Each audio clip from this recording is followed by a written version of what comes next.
Hello, my friends. Welcome to SWT English Learning. I'm so glad you're here.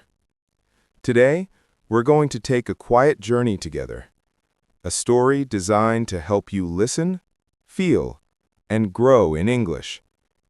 No grammar lessons, no vocabulary lists, just a calm, simple story about life, courage, and self-discovery.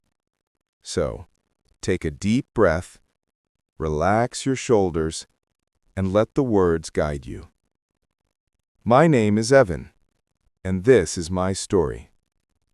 I live in a small town surrounded by gentle hills and tall green trees. Every morning, I wake up before sunrise. The world is still quiet, only the sound of birds and the soft wind through the leaves. I make a cup of warm coffee and step outside my little balcony. The air is cool, the sky is pale blue, and for a few minutes, time feels still. I used to think I had everything I needed: a job, a place to live, a routine that worked. But over the years, I began to feel something missing. My days were all the same. Wake up, go to work, come home, sleep. Repeat. It wasn't bad, but it wasn't alive. I felt like I was just existing, not really living. One morning, as I looked out the window at the rising sun, a thought came to me. Small, simple, but powerful. What if I tried something new today? That idea stayed with me. I decided to make a promise to myself, a quiet promise. Every week, I will do one new thing. It doesn't have to be big. It doesn't have to be perfect. It just has to be new.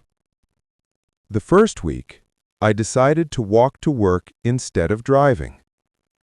It sounded easy, but it felt strange at first.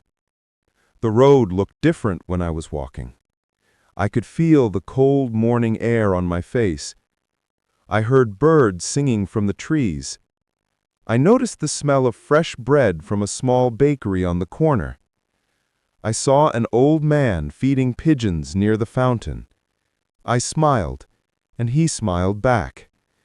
That simple moment warmed my heart.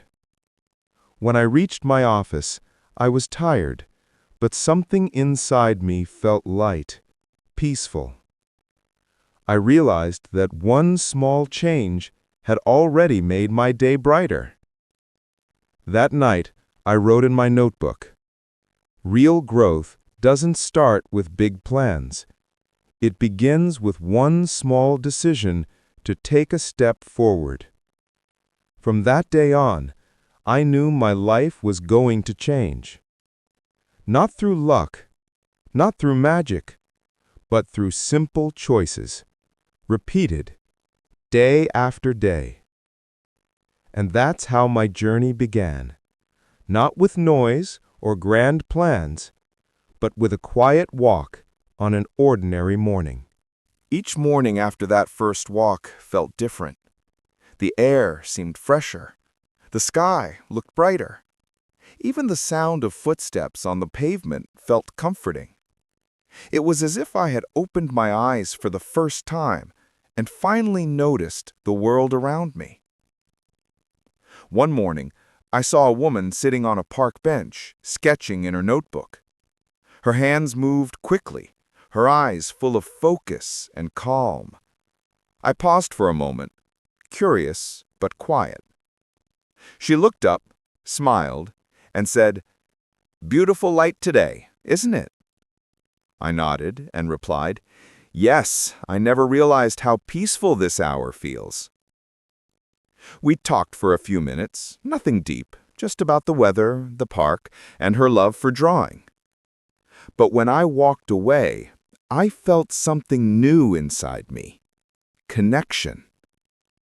That brief conversation made my day feel more human. I realized how often we walk past people, lost in our thoughts, without seeing them as stories just waiting to be heard. The next week, my new thing was to try something creative. Photography. I borrowed an old camera from a friend. It was scratched and heavy, but I didn't mind. On Saturday morning, I went out to take my first pictures. At first, everything looked ordinary. Cars, streets, buildings.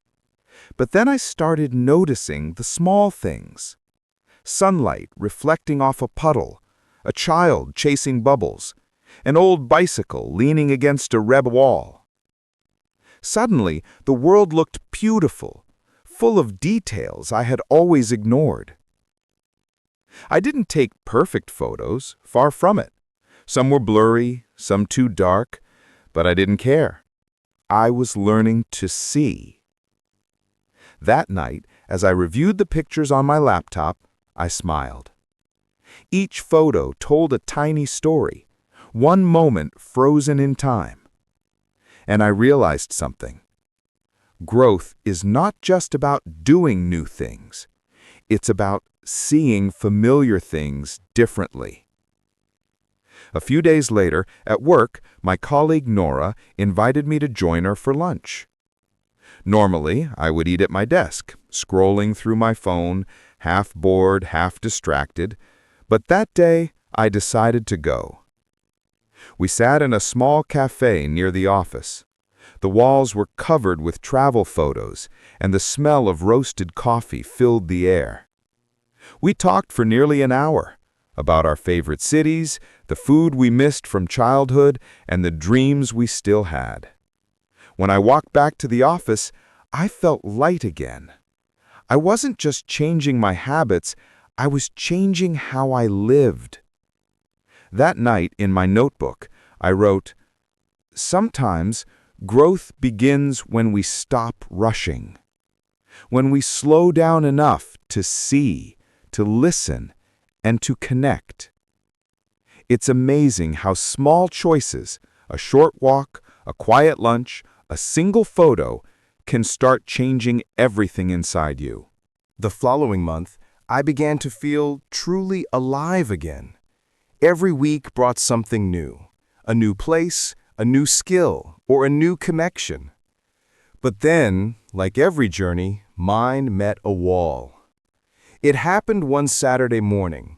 I decided to take part in a small community event, a public speaking workshop. I had always admired confident speakers, the way they could hold the room with their words. But when I stood in front of the group, everything inside me froze. My voice trembled, my hands shook, my thoughts disappeared like smoke. After just 1 minute, I apologized and sat down. The room was silent. I smiled awkwardly, pretending I was fine, but deep inside, I felt small. That evening, I walked alone through the quiet streets. The city lights shimmered on the wet pavement after a light rain. I felt that familiar voice in my head whispering, "You're not made for this. You failed." But then, another thought interrupted. Calm, gentle, and honest. "At least you tried." For the first time, I understood something powerful. Courage isn't about being fearless. It's about feeling fear and moving anyway, even if your voice shakes, even if you stumble. That night, I wrote in my notebook, "Failure is not the end. It's a sign that you are trying to grow." A few days later, I met my friend Nora again. She listened quietly as I told her about the workshop. She smiled and said, "Evan, do you know how many times I've failed? Probably more than I have succeeded. But those moments taught me who I am." Her words stayed with me. I realized everyone around me was struggling with something. We just didn't talk about it. So the next week, my new thing was to face that fear again. I joined another event, a smaller one this time, a local book reading at the library. My heart raced as I stepped up to read a short story aloud. My voice shook again, but I didn't stop. I read slowly, one word at a time. When I finished, a few people clapped softly. A man near the back smiled and said, "Good job." It wasn't a big success, but it was mine. That night, I didn't feel like a failure anymore. I felt proud that I hadn't given up. Because sometimes progress doesn't look like winning. It looks like showing up, even when you're scared. And maybe that's what real confidence is. Not perfection, but presence. Not applause, but effort. I realized that every mistake, every shaky moment, every awkward silence was quietly teaching me how to be brave. Weeks turned into months, and I kept my quiet promise, one new thing each week. Some days I tried something exciting, other days something simple. But slowly I began to see that life isn't about chasing big moments. It's about learning to notice the small ones, the ones that pass quietly but leave a mark on your heart. One morning, I woke up early as usual. I stepped onto my balcony with my cup of coffee. The sky was painted with soft orange light, the kind that only lasts a few minutes. I looked around and smiled. The same hills, the same trees, the same air. But somehow, everything felt new again. Because I had changed. I wasn't the same person who lived on autopilot, waiting for weekends or holidays to feel alive. Now, even an ordinary Tuesday morning felt like a gift. That day, I visited the park again, the same place where I had met the old man feeding pigeons months ago. He wasn't there this time, but I sat on the same bench. The wind brushed gently against my face, and I thought about how far I had come. Not in miles, but in mindset. Growth, I realized, doesn't shout. It whispers. It happens quietly, in patience, in kindness, in forgiveness, in showing up every day even when no one notices. I thought about all the lessons I had written in my notebook. Start small. Be curious. See beauty in the ordinary. Fail, but don't stop. Be kind, especially to yourself. Each line wasn't just a reminder, it was a reflection of who I was becoming. Later that evening, I met Nora again. We sat by the Riverside Cafe, watching lights dance on the water.